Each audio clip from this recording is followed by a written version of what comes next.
Welcome back to Healthy, Happy, Wise, Wealthy. We have with us today Bill Steward. He's the owner of Foresight Fire Consulting, and Kevin Musico. He is with Goosehead Insurance.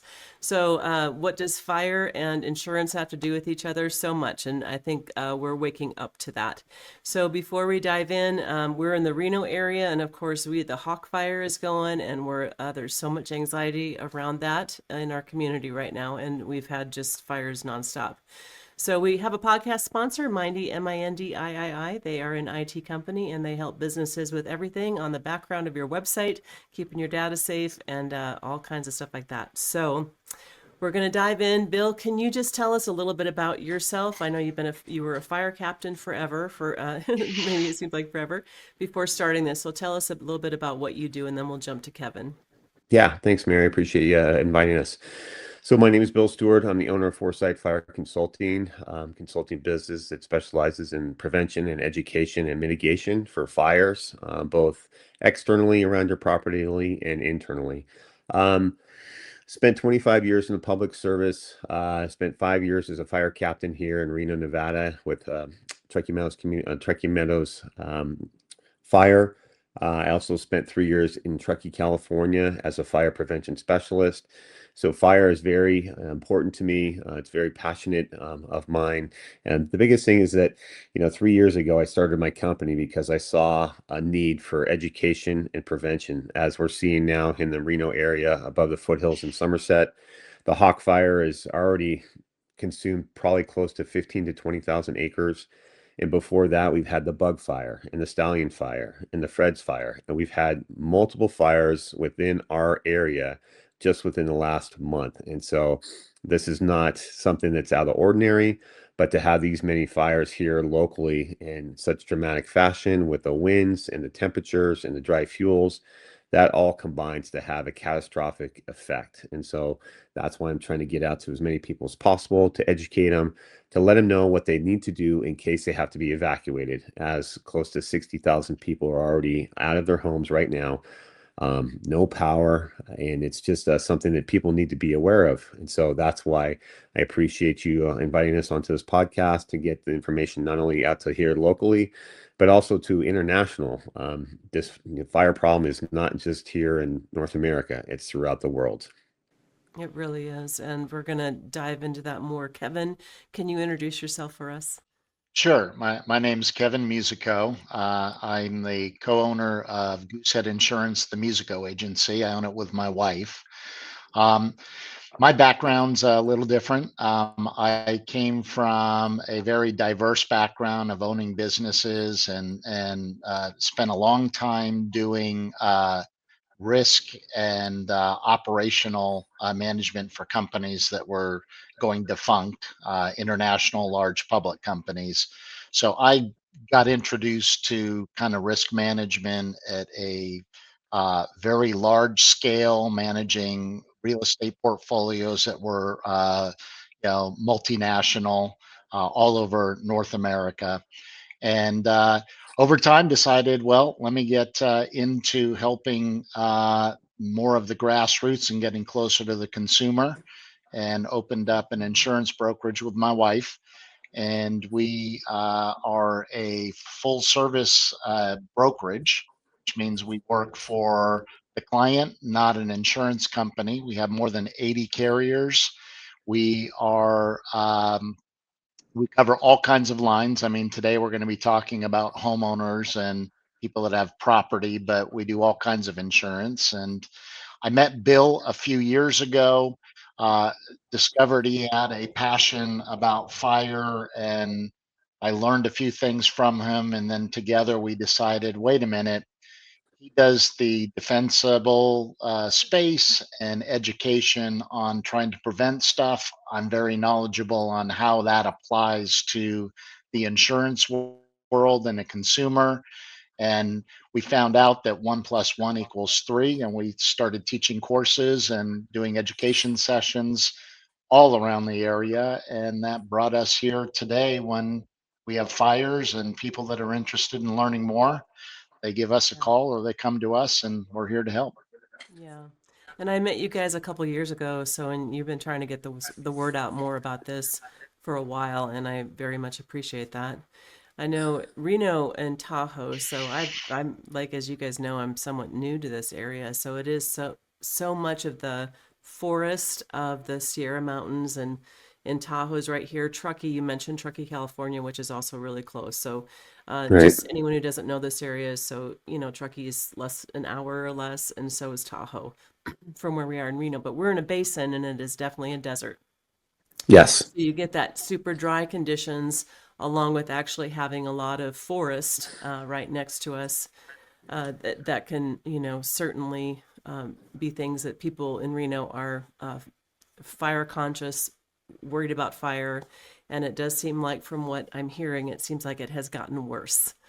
So, Bill, what are your thoughts on that? Has it seemed to you like it's gotten worse? You've been fighting fires for a long time now. Yeah, well, whether it's climate change or the earth getting hotter or just the winds and all the things that people are talking about, the biggest thing is, most all fires start small. And so if we can get a handle on those small fires and put them out quickly, that's great. It's these, the 1% of the fires that align with the weather, the fuels, the topography that I talked about. Those are the ones become the catastrophic wildfires because the fire department cannot put a fire truck in everybody's driveway. And so as soon as those fires break and the wind starts blowing 30, 60, 90 miles an hour, which it does around here, that's when you get the air tankers, the helicopters, all the air resources, because the firefighters can't fight the fire when it's going house to house and it's just going exponentially faster. I think the Hawk Fire went from originally about 15 acres to over 2,500 in the span of less than a few hours. And so the amount of energy and the amount of heat and the amount of embers that blow off of that fire is another thing that most people don't realize. It's not the fire front that's going to hit your house. It's the embers that land in your junipers or your flammable vegetation that's next to your property or your vents, your roof. Kevin will talk about that so far as your roof is probably your biggest exposure. If you have gutters and you live up in the wildland urban interface, those needles that land in the gutters are just kindling for those embers to land into to start a possible fire. And then the vegetation. Clear out 5 feet around your property. Don't put junipers next to your house. Don't put anything that's flammable close to your property. I tell homeowners all the time, if the fire department can't pull a hose between the fire and your house, you're at risk of your house going up in flames.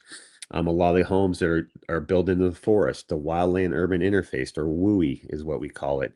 More and more homes are being built in that environment, and that's harder for fire departments to get to because of one way in, one way out access, no hydrants for water supply, distance the fire department has to cover.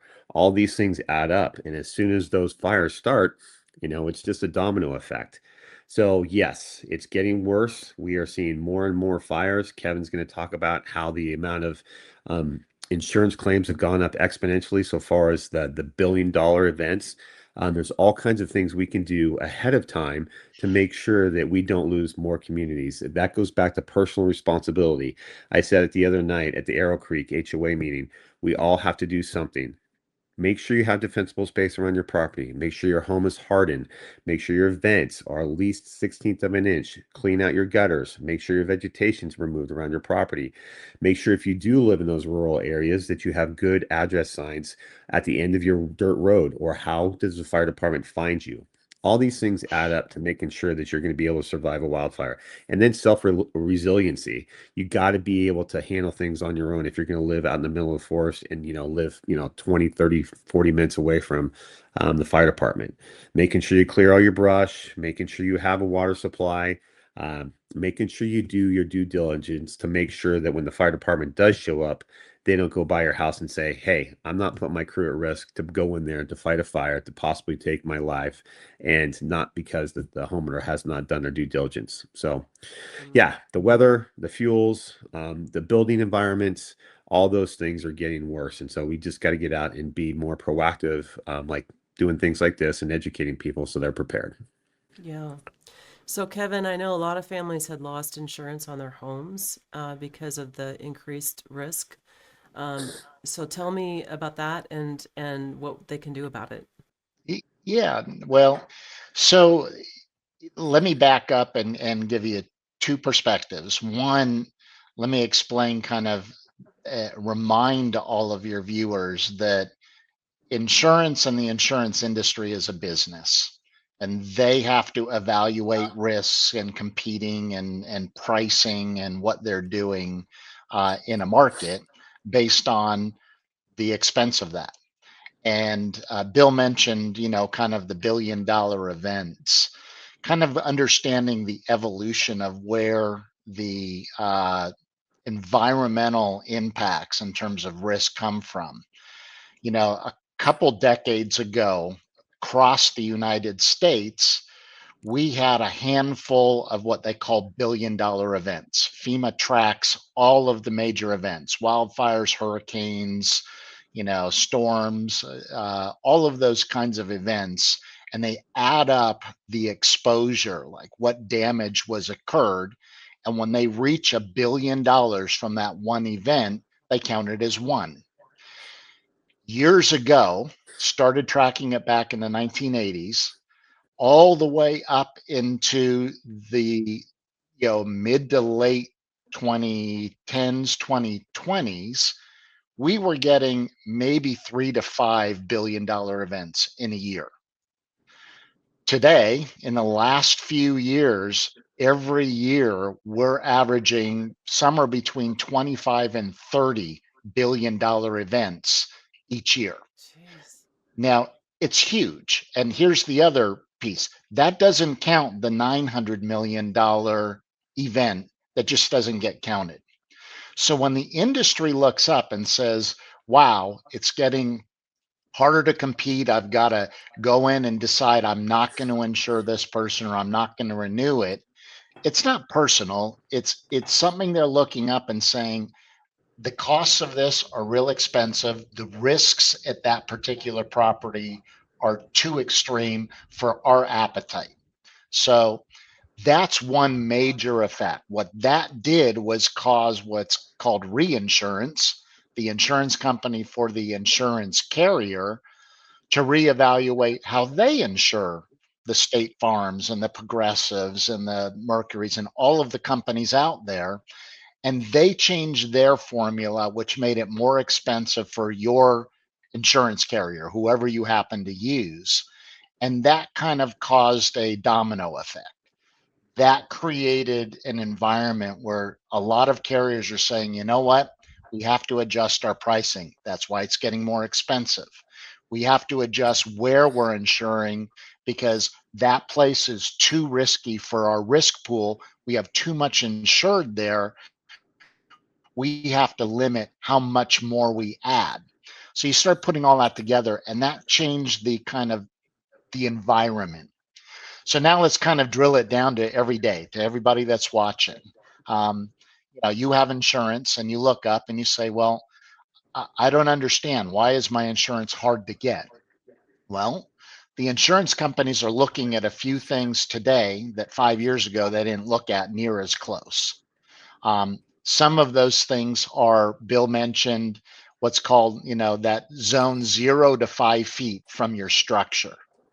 They didn't used to pay as much attention to that as they do today. Today, if you've got a juniper or you have something, a bunch of vegetation, or you have mulch right up against your house, insurance companies say, you know what, that's not really safe. We've seen the data and it proves that you're less likely to have a fire event if you take care of that zone. And then they started looking at roofs and say, well, you've got an old roof. That roof statistically shows that after 20 years, they start to fail. The components fail, the underlayment, the top layer. And insurance companies say, you know what? We know now that that's riskier, and therefore, we're not going to insure you unless you take some personal responsibility and fix those things. So it's been kind of a perfect storm of, like Bill talked about, we've had all of these elements come together and make these explosive fires. But it's also in the industry a perfect storm of them saying, we have more data and we have the ability to make better decisions. Let's pay attention to that and make our decisions about insuring a home either to reinsure, to renew, or to just insure to begin with. And they're looking at a bunch of things that didn't used to look at near as close before. Yeah. That makes sense. And it is, I think what I like about what you guys are doing is that these are things people can do, because I feel like this can just feel like so out of control. Yeah. Just so beyond the scope of what one human can do with their one property and their family. And so what you're saying is these are very actionable steps that you can do if you know you're in a zone that has some fire. And Bill, could you tell us a little bit more about how did you guys phrase that 5 feet around your house? Is that you had a phrase Yes. for it? Yeah, so there's all kinds of different language being thrown around, whether it's Cal Fire or Nevada. It's the non-combustible zone, you you want to have pavers, rock, nothing that's going to burn within that 0 to 5 feet, and then you go out from 5 to 30 feet, and that's when you have your perennials, your flowers, stuff like that, and then for a little bit you can go out 100 feet, and this is like for new homes, but a lot of times the homes that people buy, the landscaping's already been there. They're like, you're going to tell me to cut down all my trees that have been here for, 20, 30 years. And I tell people it's a balance. The trees are made for fire. What we don't want to have happen is the trees are overhanging the branches on the roof line. If there ever was a fire, that could get into the treetops and those embers will rain down on that roof. So Mhm. one of the things that both Kevin and I will do, we'll go out and do an evaluation of a property and we'll say, okay, here's some things that you can do proactively to make sure your house is not going to catch on fire. Number one, what's your roof's like? Kevin already talked about how long it's been there. Your vegetation around your property, your windows, your siding. If you're in a house that's 20, 30 years old, hasn't been updated, those things probably need to be addressed. There's the do-it-yourself things that people can do, right? Clean out gutters, vegetation around their home. Those are all pretty much simple do-it-yourselfers. But if you need to get new siding, new windows, new roof, that's something that's a big expense, and people don't realize that. But that goes all also back into insurance too. So all these things add up. So if we have, it's more like you have new homes being built and you also have the older homes. So how can we address both of those? The newer homes in the wildland urban interface area around here, they're built to a code now because they realize with all the data that they want to make sure they have non-combustible roofs. They want to make sure that they have Vulcan vents and make sure that embers won't blow through their attic or their crawl space. They want to make sure that the vegetation is pushed back. California has laws on the books.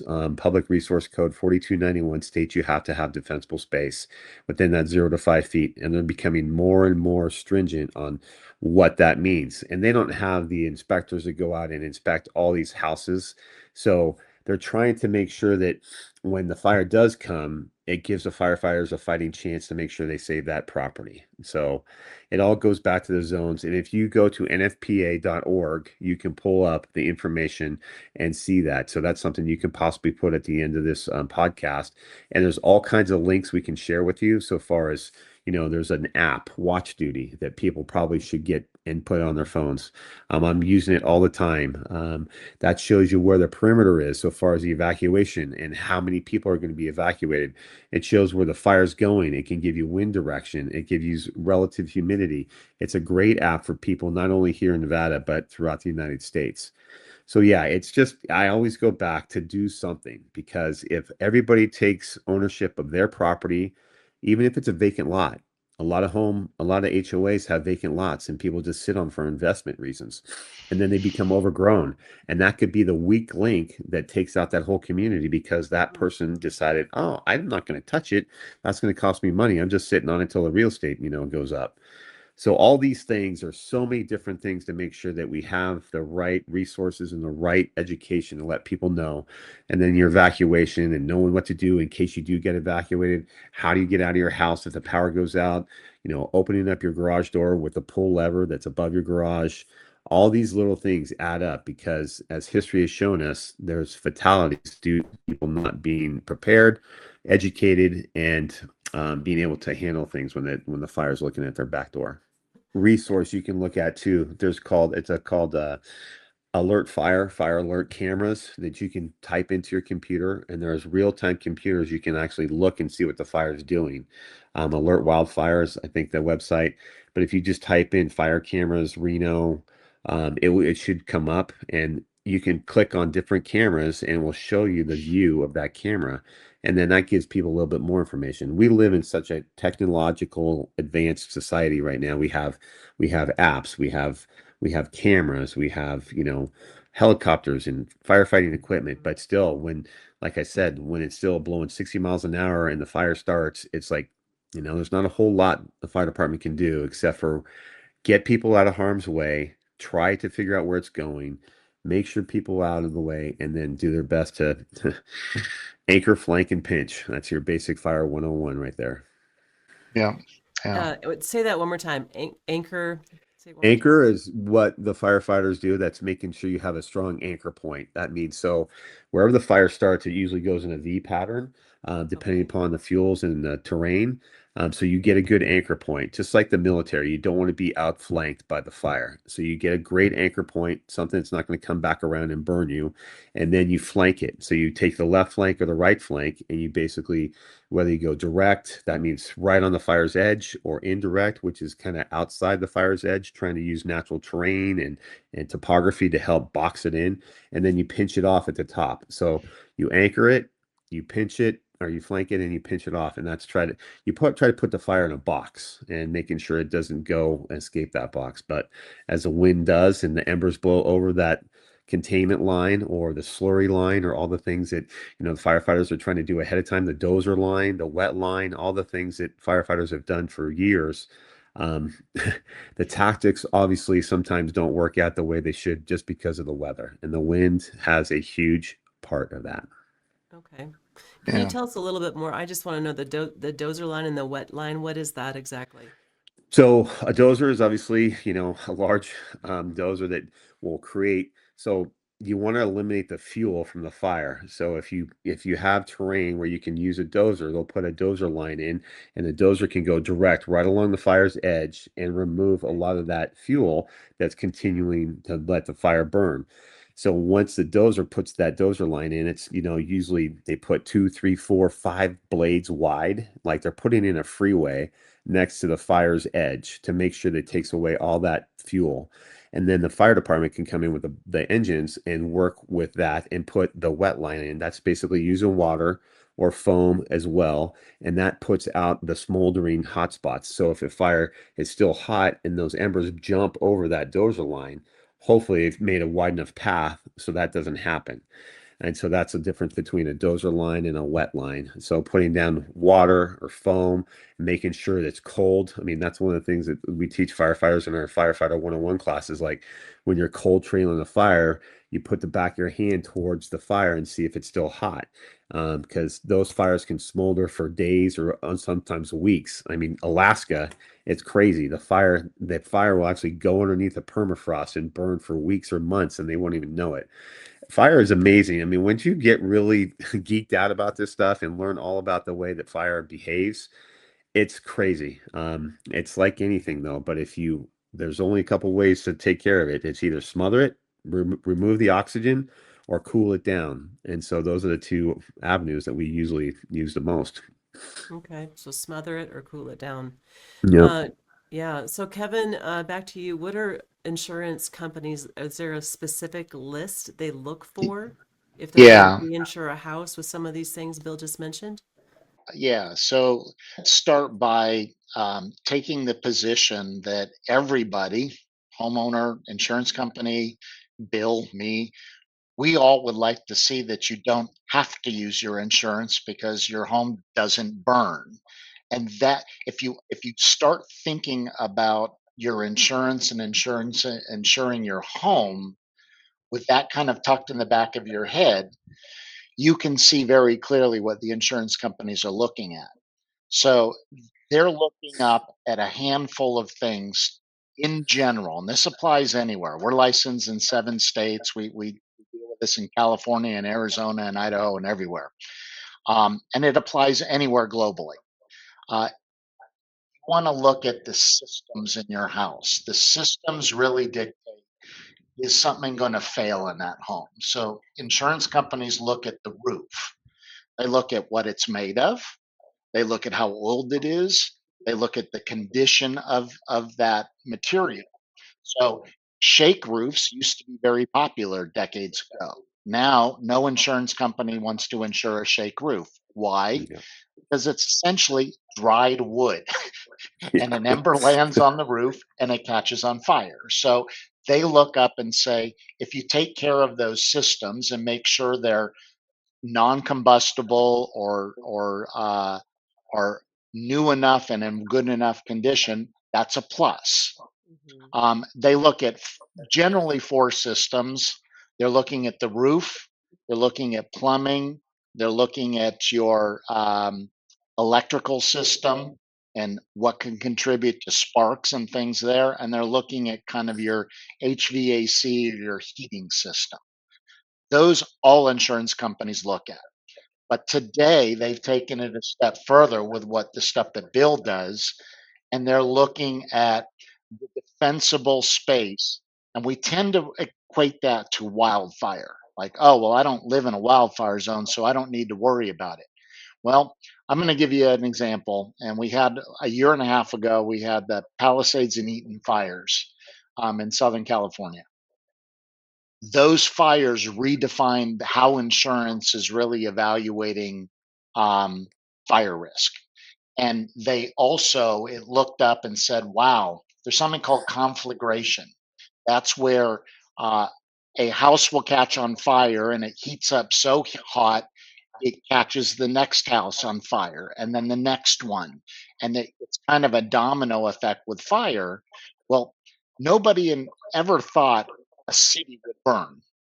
Yet Palisades had brick buildings that are gone. They had downtown areas that are not equated to WUI, wildland urban interface, but they all burned, and it gave a wake up call to the insurance industry. So Mhm. they are now looking at a lot of things that Bill preaches and I preach. Take a look at the defensible zones, the 0 to 5 feet that Bill shared a little bit about.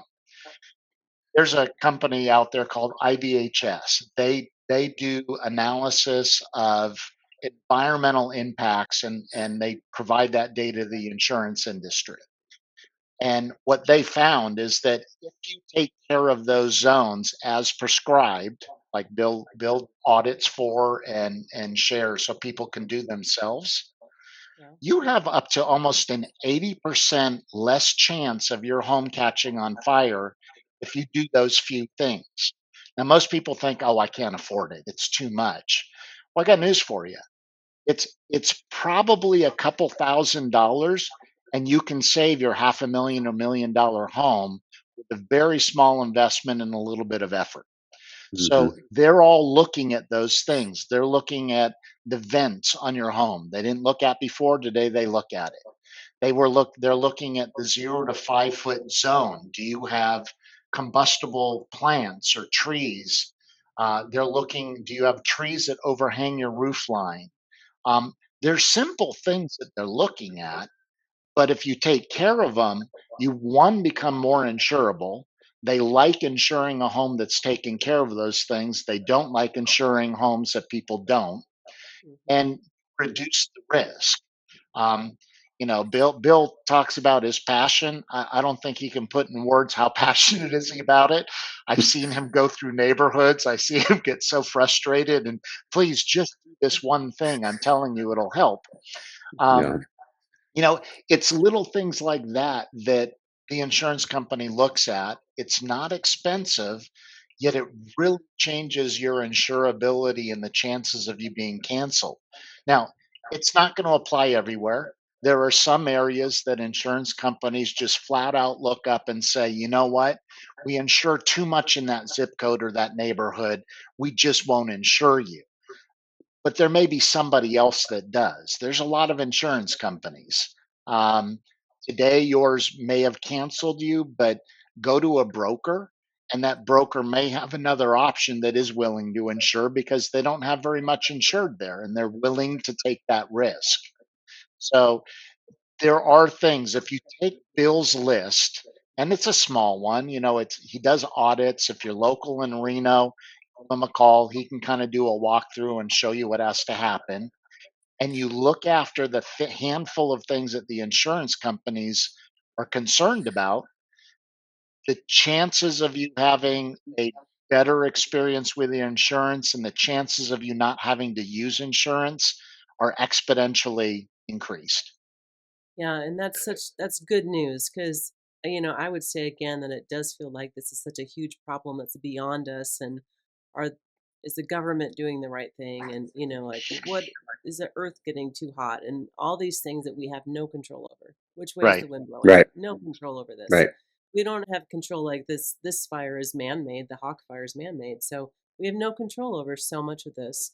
So to find the things that we do have control over and just take and have make sure we are in control of those is great to me. Like, oh, we have some ability to prevent this.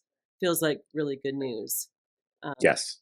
yeah. People, they can't feel like, oh, they throw up their hands and say, I can't do anything. There is things people can do, and we've listed a bunch of them here today.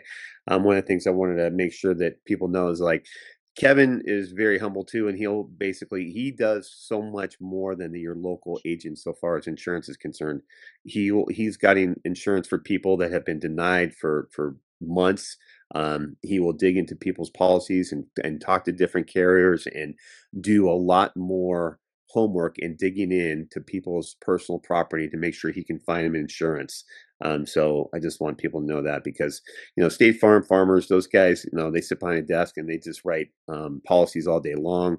They get paid on commissions, I think. I'm not sure, but yeah, Kevin he'll do deep dives into everybody's situation and figure out what he can do to make sure he gets them the best insurance possible. And I'm Happy sure birthday.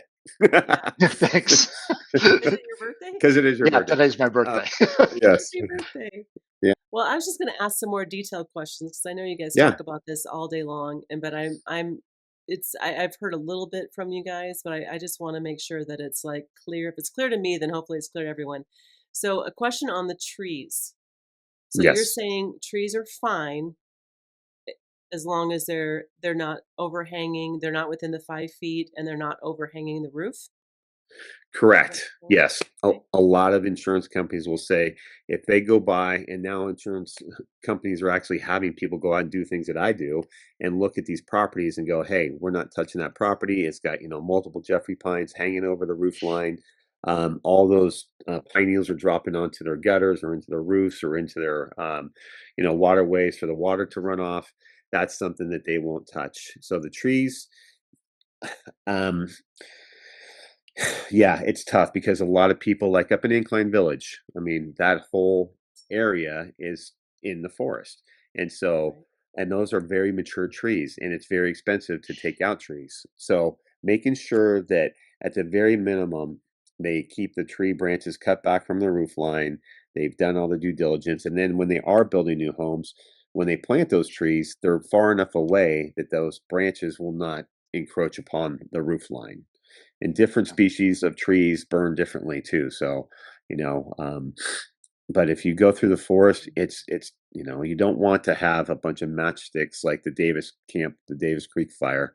I mean, if anybody's listening to this around the Reno area, you look at the eastern side of the Sierras from Carson Line up through Washoe Valley. Now we've had the Little Valley fire that I was on in 2016, and now the Davis fire that was back in 2023, 4 now. I was here for that Um, one. Yeah. yeah. So, and then now we have this summer, it's like every summer we're having more and more fires, not only here, but, if you look at watch duty, there's fires all throughout the Western United States, from Canada down to Mexico, even Texas and Florida. It's a big issue.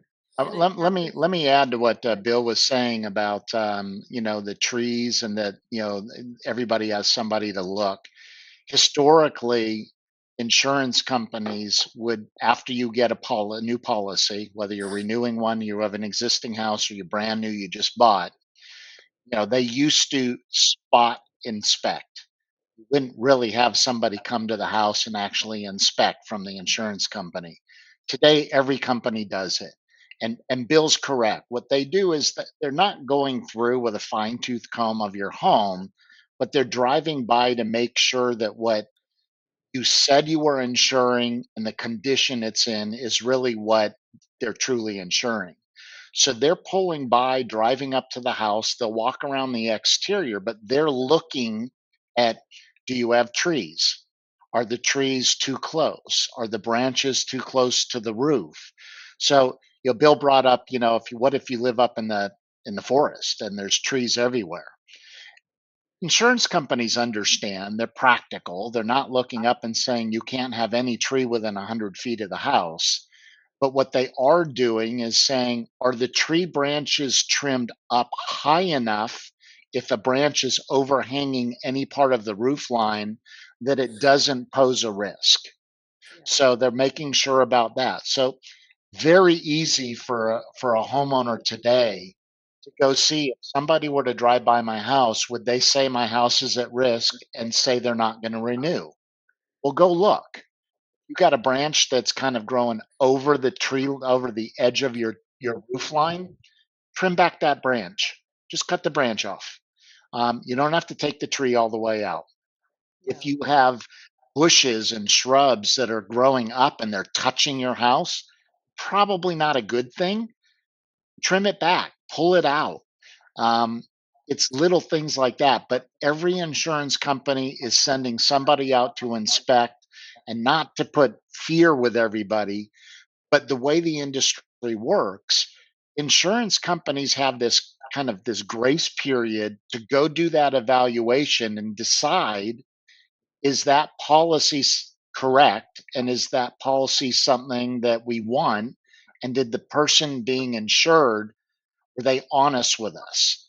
So within 30 days of you binding, say you've got a policy effective today, the insurance company has about 30 days to go out and look. And if they don't like what they see, because maybe you exaggerated that you took out all the trees or it's cleaned up, or maybe you said there wasn't debris in the yard and there was, they have the right to say, you know what?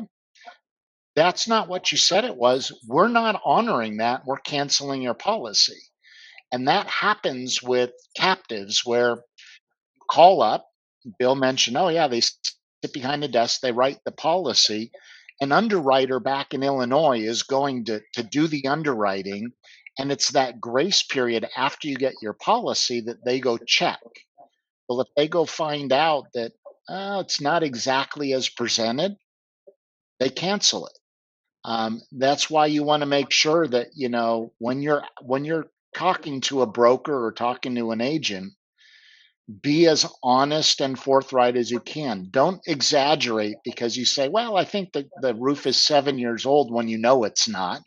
Because trust me, the inspectors can drive by, look at a roof, and they are pretty accurate. They understand degradation, they understand wear and tear, and they can say, you told us it was 7 years old, and it's more like 20 years old. I'm sorry, we're not insuring you.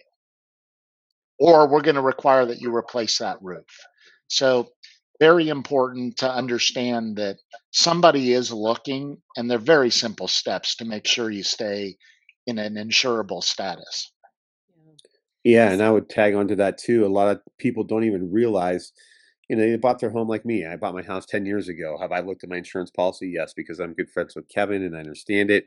But replacement costs too, I mean, that's Yeah. another huge thing so far as, your house when it was built back in 2000 or whenever it was, the amount of money it would cost for you to replace that house if it was burned down is not what it was 25 years ago. So a lot of people are underinsured. And so that's another thing that Kevin helps with. And like, hey, have you thought about this or your cars or anything else that he can do to help you?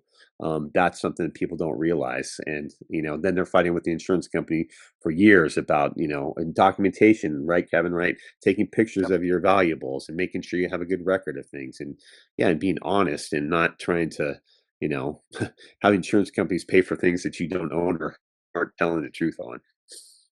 Yeah. Yeah.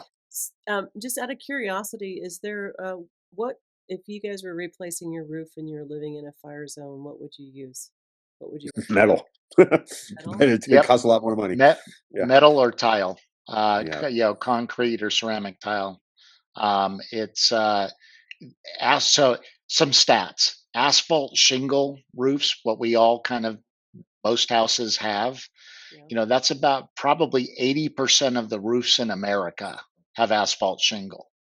Um, of that 80%, um, most of those roofs are I think it's more than two-thirds are 4 years from their useful life, meaning they are at a point where they need to be replaced. They wear out. A metal roof is pretty durable. It lasts a long time. A tile roof is also very durable. It lasts a long time. Asphalt shingle degrades over time. If you're in a zone that gets intense heat and then snow and ice and rain and wind, all of those things get that asphalt shingle to deteriorate quicker than normal. So if somebody were replacing, you sometimes look up and go, well, it's a little bit more to put a tile or metal roof on, but the longevity of that and the future problems are minimized quite a bit. Yeah, that makes a lot of sense. So we got the roofs. Do a roof that isn't can't if a different embers hit it, it's not going to catch on fire. Right. So not wood. Right. No. The metal or Right. the tile or something like that is ideal. And then make sure around the home is for 5 feet is also not stone or something that is not made of That will wood. not burn. Yeah, so if an Yes. ember hits it. And I remember Bill talking to you, a couple years ago, and it dawned on me, and I would say for anyone listening, I didn't grow up in a fire zone, right? So the Midwest is not a fire zone, and then Tennessee and Georgia are they've had some fires, but it's like they're so wet. It's a very wet Right. area, so it's not the same, and there's a lot of forest there. So I was just like, this is an education to me. Everything was an education. But the thing that you were saying is like it's the embers that fly from the fire. And then here's the fire here, but then way over here all of a sudden something catches on fire. Why did it catch Yeah. on fire? Because an embers flew, found something that they Yes. caught on fire that was combustible. So the dry everything here is so dry. So that's really the threat. Yes. Yes, exactly. Because I mean, it's not out of the ordinary for us to have relative humidity below 10%. We have a dry climate, which is great in some instances, but you think about the vegetation and anything and how dry it is, and then the wind comes on along and dries it out even more. One of the things that you touched on too, Mary, so far as your house, think about your deck too. A lot of people have nice Mhm. wood decks, and they have clearance underneath that deck, and there's all the wind blows the leaves and the gutter and all the pine needles and stuff underneath the deck. Mhm. Clean out underneath that. Anything that your house is attached to, your deck, your fence. Another one is wooden fences. Those were built probably when your house was built, so they're just dry kindling. So if a fire starts, a lot of times we were kicking down fences to make sure the fence doesn't act like a wick for the fire to come and take out a house. And then, there's all these little things that people don't realize that add up to catastrophe. Your vents, your vegetation, your roof, your fences, your evacuation routes. If you live in a community that has one way in and one way out, you need to be able to get out of there quickly. Fire hydrants, making sure that if you do live in a community, those fire hydrants are tested and inspected yearly. Making sure that you have a good evacuation plan. So there's something called Ready, Set, Go. That's a national program that shows people, hey, if you're ready, you know what to do. You're getting ashes raining down on your property. You probably should be leaving. You shouldn't be told to evacuate your property when you know you should have gone earlier. A lot of times people will go and look at the fire and they're the looky-loos that people would drive me crazy. That I'm trying to get our fire trucks into the fire and people are, coming up and looking at the fire. Get out of the way, let the fire department and police do their job, and don't add fuel to the fire because you don't want to have fatality fires. We've already lost one person from the bug fire. And so, you think about Lahaina, the Palisades, all these fires, we can do a better job of making sure that when they do come, we're more prepared. I'm getting a little emotional because a good friend and also a podcast guest lost his house. So Oh man. Yeah. but yeah, like just stuff like this is like I had my son here had and this wasn't related to any fire, but they had a house fire, so like, this kind of thing it does hit you. Ah, Yeah. it's hard stuff. Yeah. No. And I mean, I can't tell you how many communities I would drive through and just the devastation, whether it's your pets, your memorabilia, all the things that you have in your house, right? Um, Making sure that you have a plan and do whatever you can to make sure that, your house can survive without intervention from the fire department. Do all the things we've been talking about. Call me, call Kevin, call somebody to come out and take a look at your property and go, can my house withstand a wildfire if something comes into my neighborhood? And like I said, it's not just that one house; it's the community working together. So that's one of the biggest things that NFPA's Firewise does is it brings hopefully communities together to mitigate the risk to make sure that they are prepared as much as possible. Because like across the street from me, I have an elderly neighbor who's on oxygen and she's in a wheelchair. So I know if we have a fire and we need to be evacuated, I'm going over there to help her to make sure that she can get out of her house way before the fire department gets there. Yeah, community involvement. Yep. A similar question to the roof. If you guys were building a fence or a deck, is there certain things you would choose? Yeah, Yes. Yeah, nothing is non-wood. wood. Yeah. I Well, mean, let me add, because yeah. that's something that's big, and Bill brought up that most, certainly up in Reno, most of the fences that are being constructed in new developments, they're all wood. And people go, oh gosh, I can't afford to change all of them. Even if you do nothing but change the fence, that the portion that connects to your house out to the perimeter, change it to a metal fence, change it to something that's non-combustible. That way you stop that wicking that Bill's talking about. If a fire catches that fence on fire, it's just a fuse. It's going to burn right up to the house. Um, so even if you've got existing, change that small piece of it, because I got news for you. Insurance companies, that's also another one that they're looking at. Yeah. If they understand that people can't afford to change an entire fence that goes around their entire property. Um, but they're looking and saying, well, you've got combustible material that's touching your home. Pull out that section, that 10 feet of section, and put in a metal fence, put in something that's not combustible. And you will, one, you reduce the risk to your home quite a bit.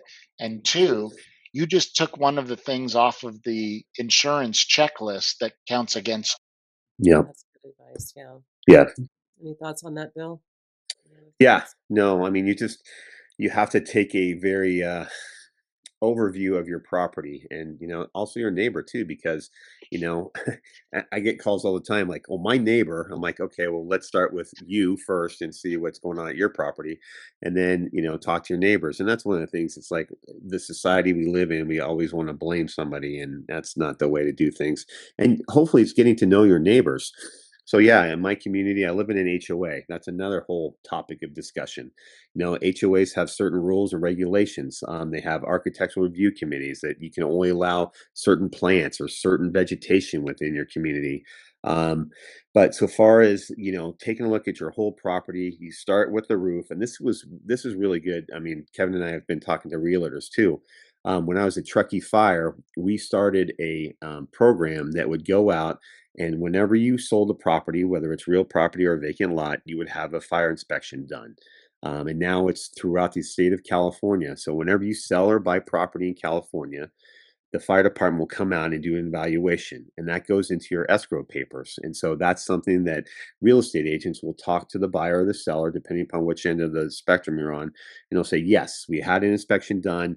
These things need to be addressed. And so they can then negotiate on the table and say, okay, we'll put money aside in escrow for doing remediation. Or no, your house is great. You don't need to do anything. And so whenever there's a transaction, we know that that data is captured for the real estate market and also helps the fire department and also helps Defensible Space, insurance companies, all of them together know that that house has been inspected. And so that's something that hopefully here in Nevada we will try to get to, because we don't really have anything in Nevada so far as ordinances or Public Resource 4291. There's Chapter 60 that's in the code as so far as if you have a new house, certain vegetation, trees, distance, all that stuff. But we've got to, I mean, we have a legislative session coming up this year. Hopefully there'll be some bill draft requests talking about this, because we know from the data that shows that, hey, if we have, you know, not that I want to legislate this to death, but being able to have programs and teeth to show, hey, you can't have juniper surrounding your whole property, right? Or, Right. you can't just have a house that's just completely overgrown, because, like I said originally, is that it's that one weak link that could start a fire on a 60-mile-an-hour, 80-mile-an-hour day, the middle of July, 85, 90-degree temperature, 10% humidity, and then that one little house can take out a whole community because of the Yeah. lack of Yeah. due diligence. And so, Yeah. So yeah, Bill yeah, and didn't that, mention the specifics, but the embers, they travel miles when a fire happens because of the winds and the really, heat and the conditions. So people think, oh, well, I don't need to worry about it. It's way over there. When you go look, and we look at a lot of videos of fire, you can see a fire, and then if you get in like a satellite view, a live view, you can see that, wow, like 2 miles away, there's a little spot fire starting up. Well, those are Mhm. embers that are falling into all of the things Bill's talking about, the leaves or the pine needles in your gutter. An ember falls in there, and guess what? It starts a fire. One goes through your vent, it starts a fire. That's why all that defensible space is so important. If you remove that risk, then you don't have an ember falling and potentially causing a fire. and maybe that is where being a neighbor could be a really good thing if you have a neighbor that is just isn't capable of taking care of it for whatever reason, Right. that maybe you can go help them, or just being busy or financial issues, some whatever it might be. You know. Yeah, and the fire department is doing a really good job trying to find those people that, are fixed income, can't do it themselves, or elderly. That's something that they're all trying to do. But yeah, it's neighbors helping neighbors, trying to make sure that they're prepared and educated as much as possible. Yeah. So what can an HOA do? So to help mitigate fire, what rules could they change? Well, a lot of those HOA rules and the CCNRs have been written when the development went in. So they're probably years, decades old. So there's something that most HOAs have, like an architectural review committee. And it's a lot easier maybe to do things differently, because a lot of HOAs will need 100% of all the homeowners to be able to agree to that. And that's probably not going to happen. But having a Firewise community, going to nfpa.org or living with fire here in Nevada, um, being as educated as possible and finding the resources that they're able to. There's all kinds of, I have, in the other room, I have the Amber Flyers, the Living with Fire program, the Home Defensible magazines. All these materials are available for people free of charge a lot of times. And it's organizing. It's like the old neighborhood watch program, if everybody remembers that. You'd have a specific person on each block that would kind of be kind of that captain for that block. And if something, people were moving into a vacant house or something went down that they needed to know about, that person would talk to their neighbors. We could do the same thing here with NFPA's Living with Fire. Um, Making sure that, I have renters in our house, in our community. A lot of times, they don't pay as much attention to the home as the homeowners do. Letting them know, hey, your trees are getting way too overgrown, your brush, all that stuff. And then the HOA all have managers who manage the community, and get involved. Go to your HOA meetings. You're paying dues every month to live in that community, to keep it nice and upkeep. Go to the meetings, get involved. I was on the board here for our HOA for a while. We became an NFPA Firewise community. We created a fire break behind our community because we have NV Energy power lines running right behind our fence. And so we actually went through, and they talk about that dozer line. We cleared probably 60 feet away from the wooden fence that's underneath those power lines, because if the power lines arc and create sparks and go down into the vegetation next to that home or that fence, then it's all the things we've just been talking about. So the power company has a lot to do with this too. Your fire department, your power company, your water, all these people working together trying to make sure that we're, like I keep saying, I'll use Ben Franklin because I use that on my cards all the time. An ounce of prevention is worth a pound of cure. So we need to be very preventative in our thinking. Tell me again, what does NFPA stand for? So that's the National Fire Protection Association. It is a um, global organization. They do codes and standards. So most fire departments abide by NFPA standards. That whether it's for firefighting equipment, personnel, they are an organization. If you just Google them, they have a wealth of information so far as um, Firewise, codes and standards, and all that. So that's something that most people need to be aware of. They can go to their website and find all kinds of information to pull that from. Every May, the first Saturday of May, it's our Firewise Community Cleanup Day. So hopefully we can make sure that that gets out nationally. So the first Saturday, right before Mother's Day, the weekend before Mother's Day, you go out and you clean up your neighborhood, whether it's bagging pine needles or talking to your neighbors and stuff like that. So that's something that we really try to impress upon communities that they can get more organized and educated.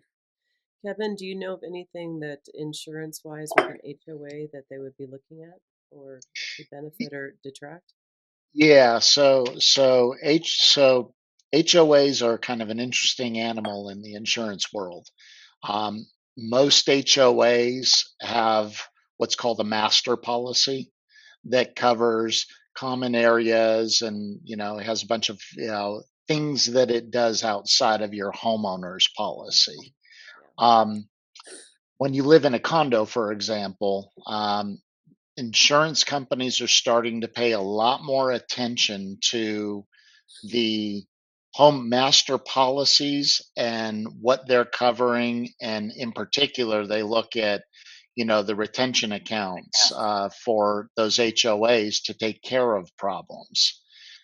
The insurance companies for you and your individual space are now giving more weight to what those master policies say. They want to make sure that the HOA is got adequate reserves in case there's an event that needs to be fixed.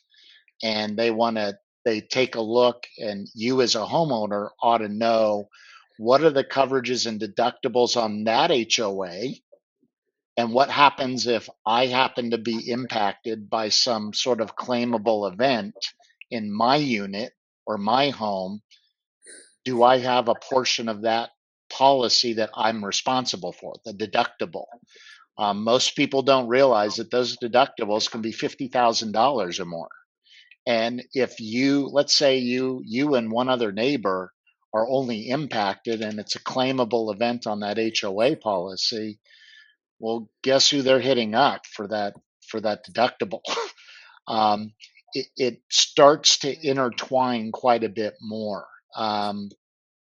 There's also some new things that impact a homeowner around HOAs. There's Fannie and Freddie, Fannie Mae and Freddie Mac. They're kind of the backing behind most home mortgages. Right. In their guidelines, they used to be that they had 10% of your dues would be put in a reserve account.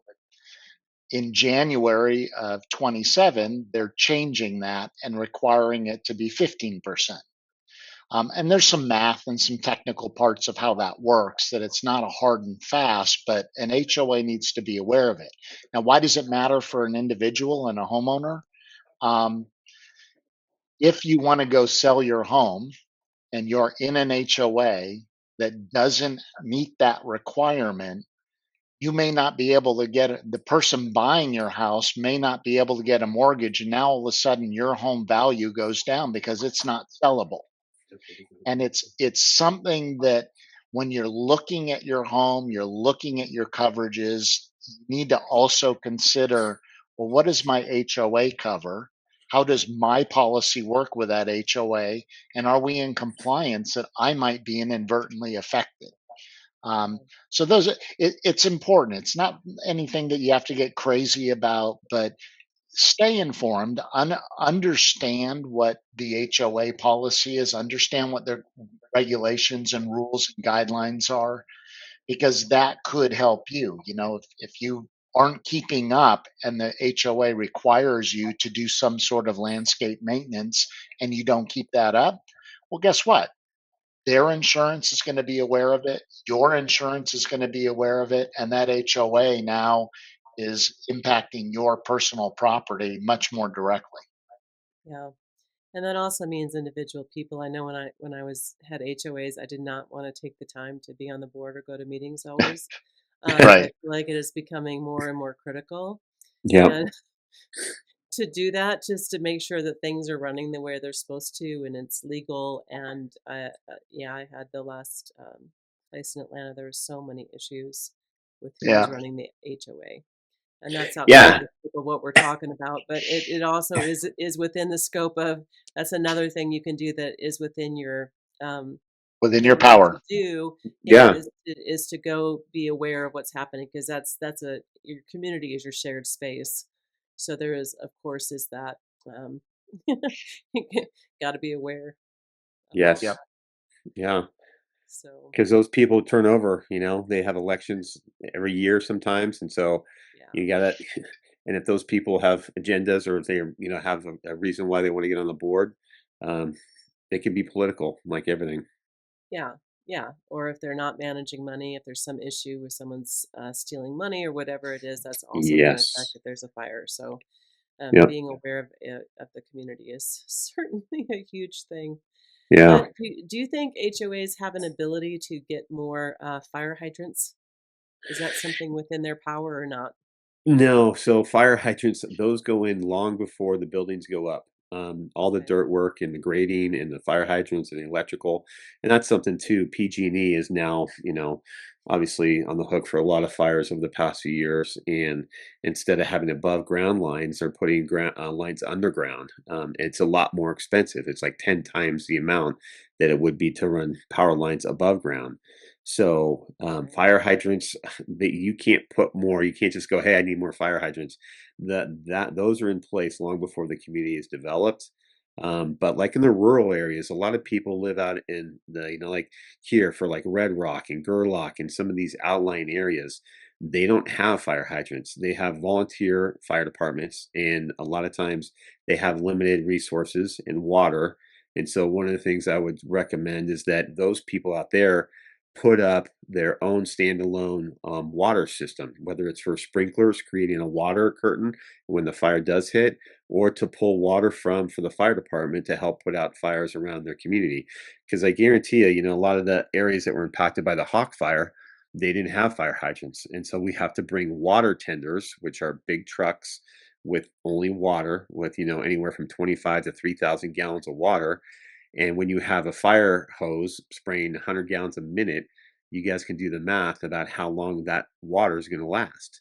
So making sure that people realize if you're going to live in the areas outside of public, response times, Infrastructure. yeah, it's going to impact not only your ability to survive a fire, but also for insurance. Because Kevin looks at that stuff and says, "Well, you're being protected by a volunteer fire department. Those people have jobs." So all of this stuff adds up. I mean, there's so many different layers. It's like each door you open opens up other doors. And so that's why it's not just going, why didn't the fire department protect my property? There's so many things that go along with this. Right. And so all these different layers that people do on their own makes a big difference, Yeah, it Huge. all makes a helps. big Yep. difference. So if someone is living outside of where there is, the fire hydrants and the fire department nearby, uh, where can they go for more resources uh, to develop the water curtain and different things you just talked about? So I would have them reach out to their county emergency planner. Each county has usually an emergency manager. Kelly Echavia is the Washoe County emergency manager, so she's in charge of the whole county. So depending upon where you live, and this is for somebody that may be watching this or listening to this and thinking about buying a house, do your due diligence ahead of time. Call Kevin or myself ahead of time because we can save you a lot of time and a lot of money before you actually made an offer on a property. Because when you make an offer and everybody loves, oh, it's a dream house, I got to have this house, but they're like, oh my gosh, the electrical hasn't been touched in years, the roof needs to be replaced, and all these things, and then they don't know that, then they're making an offer, and then they can't get insurance, and if they can't get insurance, they can't get a mortgage. So all these things add up. That's why people need to be educated, because if they don't know, they're going to be spending lots of time and money trying to figure out what they need to do. And the places out in the rurals, they are on their own. They want to live out there for a reason, but they also need to know how to protect themselves, whether that's their standalone water supply, making sure their house is built as strong as possible, making sure they don't have all the junipers and all the flammable fuel next to their property. It's all depends. Each one of these kind of scenarios has its own problems and setbacks, or good things, right? So For sure. I've thought a lot about, there's other building materials outside of wood. I mean, it Yep. seems there like all is. we ever use is wood. Why are we not using the other ones? So maybe that's That's something that's that a becomes more readily great available. point. Yes. I'm like, it doesn't even make any sense to me. I don't know why No, that is, but I because don't know why it once is. you get past the wood siding or the plaster or stucco, and all of our homes are still stick built, and those are all 2x4 frames, and so yeah. There are other ways. Well, this is so much good information, and I'm going to make sure all these links are also in our show notes, so anyone who wants to go find more information can do that. Uh, as we close, what else have we missed that you'd want to throw out? I'll start. I, I'll just leave everybody with the message that we sometimes don't like to hear, but just take personal responsibility. When it comes to insurance, the insurance carriers just want an individual that they're insuring to take some personal responsibility. It's not always the insurance company that has to pay for everything. You have to maintain it. Insurance is there to solve a risk problem. There's a big gaping risk that's too expensive for an individual, and the insurance company steps up and says, for a little bit of money, I'll take on that risk. They aren't there for you to replace a cracked window every time it happens, or gee, I had something happen and now I want the insurance company to pay. Maintain your stuff, understand some of the basic things that you can do to help protect your home. And at the end, it works out for everybody. For sure. I use an analogy about, think about, we have hailstorms around here too, and think about if your house was being attacked by hail, and instead of hail, those are little pieces of fire. And when it's raining down on your property, your roof, your gutters, your vegetation, all the things around your house, will it survive? And that's one of the things I try to impress upon people, whether it's the junipers, the vegetation, your roof, your gutters, all that stuff. Um, there's all kinds of resources out there. Obviously, NFPA.org is a great one. UNR's Living with Fire is another one. Watch Duty is the app that all people should have to know what's going on. And the National Weather Service, they obviously post red flag warnings. Um, just be diligent, and like Kevin said, know what's going on, your property, your area, your community, because I'll go back to Ben Franklin at the same time. It's an ounce of prevention is worth a pound of cure, and I think those are really good words that sum up what we can do. And yeah, I just thank you for letting us talk and being part of your program. Absolutely. And I have one more question I just thought about as we close. So the Get Ready Go plan. Ready, So set, go. Ready, Set, Go plan.